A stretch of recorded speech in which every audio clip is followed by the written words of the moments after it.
हरे कृष्णा। आज हम एक मंथ जिसको हिंदी में मास कहते हैं उसकी स्टोरी सुनेंगे और उस मास का नाम है पुरुषोत्तम मास।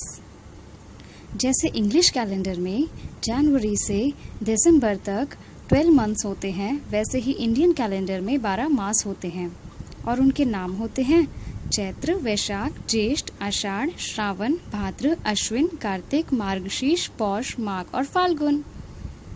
और लगभग हर 2 साल और 8 महीने के बाद एक महीना आता है जिसे मल मास कहते थे और बाद में उसी महीने का नाम हुआ पुरुषोत्तम मास।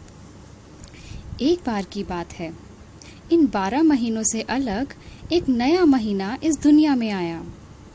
उस 13वें महीने को इस दुनिया में किसी ने भी स्वीकार नहीं किया। सब उसे मल मास कह के बुलाते थे, मतलब सबसे बेकार महीना। सभी 12 महीनों ने इस महीने को सबसे अशुभ माना और इस महीने में कोई भी शुभ काम नहीं होता था। सब इसकी निंदा करते थे, कोई उसे पसंद नहीं करता था, कोई उससे बात भी नहीं करता था। ऐसा देखकर वो मलमास बहुत उदास हो गया कि उसे कोई पसंद नहीं करता और कोई उससे बात नहीं करता। एक दिन वह रोते हुए वैकुंठ में भगवान विष्णु जी के पास गया और रोते हुए कहने लगा, हे दया के सागर, मैं आपके पास आया हूँ क्योंकि मैं अकेला हूँ।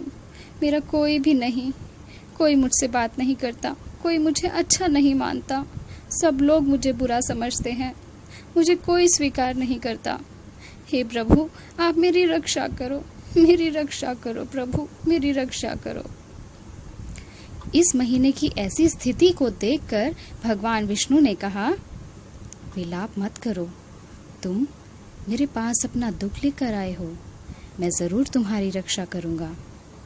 और ऐसा कहकर भगवान विष्णु उस मल मास को साथ लेकर गोलोक धाम में गए, जहाँ श्री कृष्ण हमेशा रहते हैं। भगवान विष्णु ने श्री कृष्ण को मल मास की सारी बात सुनाई। भगवान कृष्ण ने कहा कि जो भी मेरी शरण में आता है मैं उसकी अवश्य रक्षा करता हूँ। ये मलमास भी मेरे पास मेरे गोलोक धाम में अपने दुख को लेकर आया है, इसीलिए मैं इस खराब मलमास को अपने जैसा शक्तिशाली बना दूंगा। इस महीने को आज से सब पुरुषोत्तम मास कहेंगे क्योंकि मेरा भी एक नाम पुरुषोत्तम है।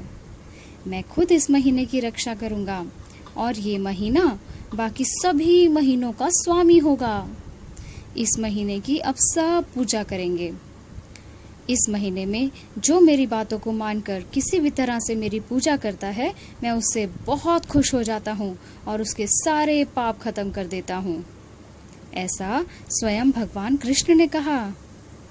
और तब से हर 2 साल और 8 महीनों के बाद जब ये मास आता था तो सब इस महीने को प्रणाम करने लगे, इस महीने को सबसे श्रेष्ठ मानने लगे और इस महीने में बहुत सारी भक्ति करने लगे, क्योंकि इस महीने में थोड़ी सी भक्ति करने से भी भगवान बहुत खुश हो जाते हैं। तो ये थी पुरुषोत्तम मास की कहानी। इस साल मीन्स 2020 में पुरुषोत्तम मास 18 सितंबर से 16 अक्टूबर तक है। और इस महीने में हमें क्या करना चाहिए? इस महीने में हमें भगवान के नाम का जाप करना चाहिए, उनकी पूजा करनी चाहिए, उन्हें प्रणाम करना चाहिए, श्रीमद् भागवतम और भगवत गीता को पढ़ना चाहिए, विशेष रूप से भगवत गीता का 15वां अध्याय। भगवान को प्रतिदिन दीपक अर्पित करना चाहिए। ऐसा करने से भगवान हमसे बहुत खुश हो जाते हैं। तो बच्चों, हम सब मिलके इस महीने में भगवान को रोज प्रणाम करेंगे और उनकी पूजा करेंगे। ठीक? हरे कृष्णा।